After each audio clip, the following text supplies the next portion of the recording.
Hello and welcome back once again education DP. आज हम लोग पॉलिटी के एमसीक्यू देखने वाले हैं और ये अपनी सीरीज़ पॉलिटी के एमसीक्यू सीरीज़ का नेक्स्ट लेक्चर है और इसमें हम कुछ मोस्ट इम्पोर्टेंट एमसीक्यू को डिस्कस करेंगे। शुरू करते हैं। पहला जो एमसीक्यू है वो आपकी स्क्रीन पे है। देखो, मुख्य जो चुनाव आयुक्त है उसकी नियुक्ति कौन करता है? इसका फर्स्ट ऑप्शन प्रधानमंत्री, बी है राष्ट्रपति, सी है संसद और डी है लोकसभा अध्यक्ष। आपको ये बताना है कि जो इलेक्शन कमीशन है, जो चीफ इलेक्शन कमीशन है उसकी जो नियुक्ति कौन करता है। राइट, 2-3 सेकंड है आपके पास। इजी क्वेश्चन है, आई होप आपने कर लिया होगा। देखो, जो इसका राइट आंसर है वो है राष्ट्रपति। राइट, इलेक्शन कमीशन की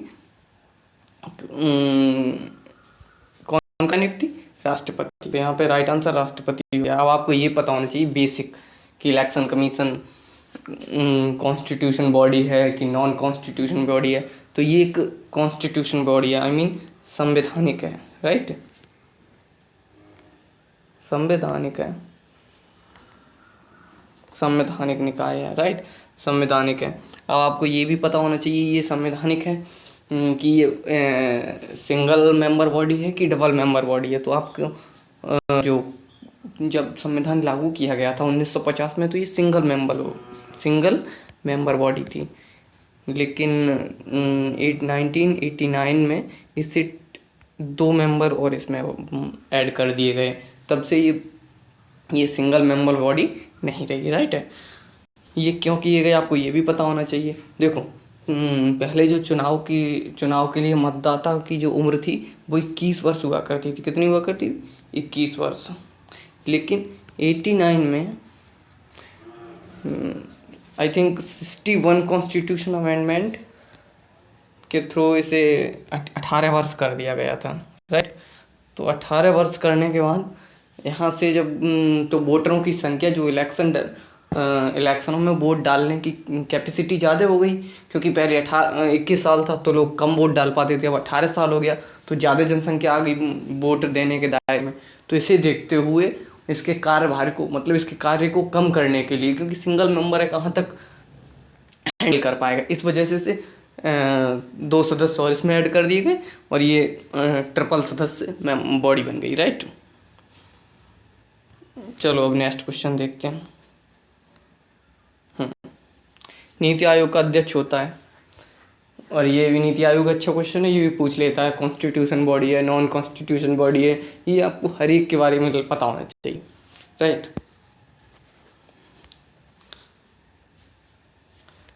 आई होप आपने कर लिया होगा। तो इसका जो राइट आंसर है वो है ए। नीति आयोग का अध्यक्ष कौन होता है? प्रधानमंत्री। राइट, ये किसे रिप्लेस करके बनाया गया था, ये भी क्वेश्चन पूछा गया है। तो ये बनाया गया था योजना आयोग को, योजना आयोग को रिप्लेस करके बनाया गया था।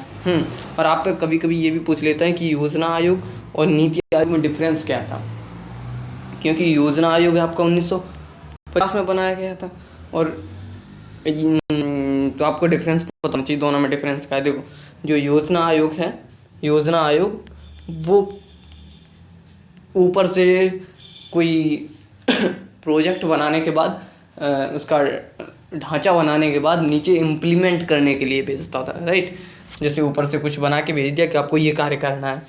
राइट, और जो नीति आयोग है वो नीचे से भेजता है, मतलब नीचे से लोगों से कहता है कि आपको प्रोजेक्ट का ढांचा तैयार करके लाइए और आप हमें दिखाइए, और अगर अच्छा होगा तो हम आपको उसके लिए अप्रूवल कर देंगे। तो ये डिसेंट्रलाइज, एक तरीके से कह सकते हैं डिसेंट्रलाइज किया गया। राइट, इसका नेक्स्ट क्वेश्चन देखते हैं। हाँ, इसका आंसर हम लोग पहले ही देख चुके हैं, क्या है? ए। ये बोले तो प्रधानमंत्री। अब नेक्स्ट देखते हैं। राज्यसभा के सदस्यों के निर्वाचन, राज्यसभा के सदस्य निर्वाचित होते हैं।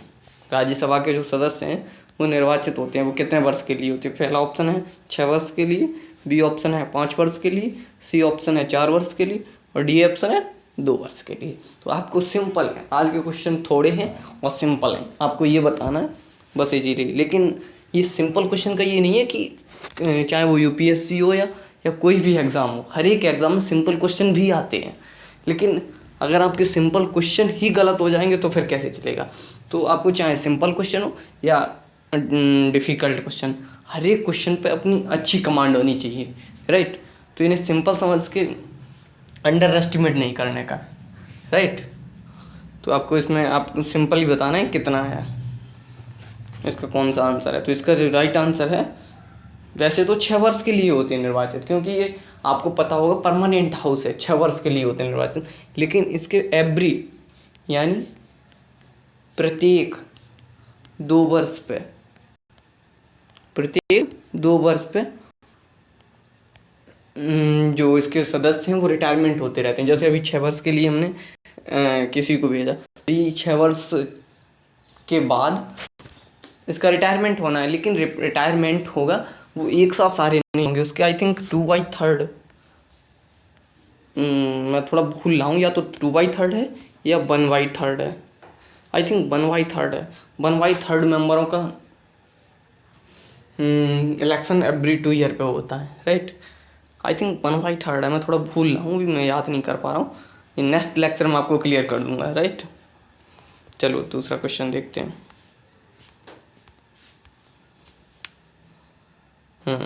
देखो, लोकसभा व राज्यसभा की अधिकतम सीमा क्या है? 550, 250। और ये क्वेश्चन आपका प्रीवियस ईयर के यूपीएससी के प्रीलिम्स एग्जाम में आया हुआ है। ये लोकसभा वाला, लोकसभा और राज्यसभा में अधिकतम सीमा क्या होती है? 250। हाँ, और बी में है 525, 238, और सी में है 537 और 237, और डी में है 552, 252। आई थिंक आप लोगों ने इसका आंसर चूज कर लिया होगा क्योंकि इजी है। तो इसका जो राइट आंसर है, राइट आंसर वो डी, क्योंकि अधिकतम संख्या कितनी होती है? इतनी, राइट। और कुछ बेसिक बताते हैं। देखो, लोकसभा में होती है 552, इसमें से 2 मेंबर जो एंग्लो इंडियन होते हैं वो राष्ट्रपति के द्वारा, किसके द्वारा? राष्ट्रपति के द्वारा उन्हें नॉमिनेट किया जाता है, मनोनीत किया जाता है, किसमें? लोकसभा में। और जो राज्यसभा होती है उसमें 12 मेंबरों को खेल, समाज सेवा, साहित्य, इन क्षेत्रों से राष्ट्रपति 12 मेंबर को राज्यसभा में नॉमिनेट करता है। और ये करता है आर्टिकल 80 के थ्रू। आर्टिकल 80 के थ्रू 12 मेंबरों को राष्ट्रपति नॉमिनेट करता है, राइट। तो ये थोड़ी बेसिक है, आपको पता होना चाहिए। इसका जो राइट आंसर है वो डी है। देखते हैं, हाँ, right answer D. I think आज इतना ही क्वेश्चन है। अब मिलते हैं नेक्स्ट लेक्चर में। Thank you so much. अगर वीडियो अच्छा लगा तो लाइक, शेयर एंड सब्सक्राइब करना ना भूलें। Thank you so much.